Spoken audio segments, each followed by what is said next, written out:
Dovolte mi, aby som vás dnes privítala s hlbokou úctou a vďakou. Stretávame sa pri príležitosti, ktorá nám pripomína, aké dôležité miesto máte v našich životoch. Vaše skúsenosti, múdrosť a láskavosť sú nenahraditeľným darom, ktorý odovzdávate každej ďalšej generácii.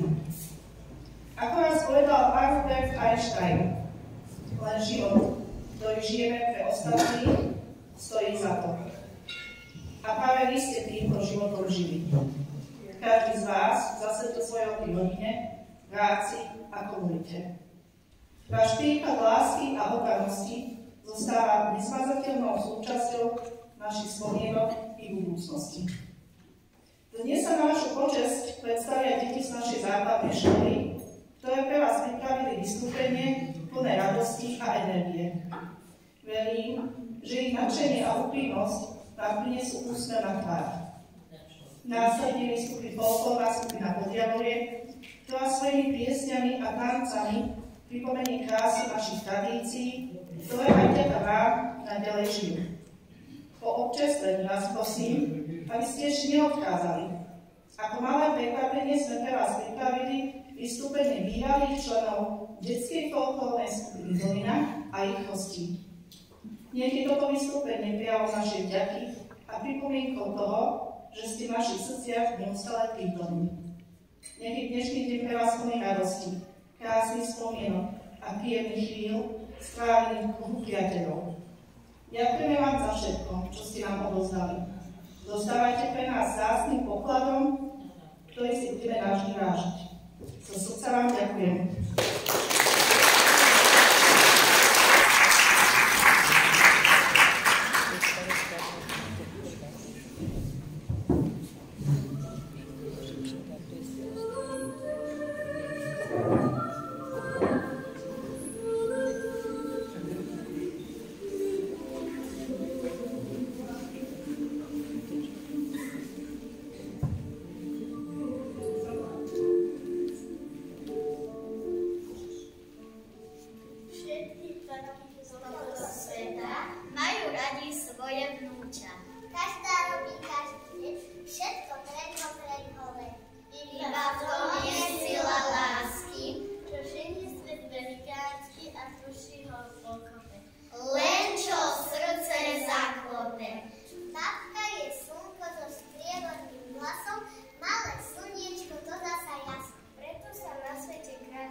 ušľadnúť. Našich srdcu stadných ľudí. Každé leto trávia s nimi, v lesnom domku zostať. Na bylinky chodia spolu, v prírode tam majú školu. Vidia ako sokol, lieta nočné hviezdy po mysle. A keď príde koniec roka, Škola im je opäť čaká. Školský rok však prejde letom a zas budú mať koniec. ľúbime ich ako vieme, každý deň ich objať chceme. No a že ich radi máme, božteky im posielame.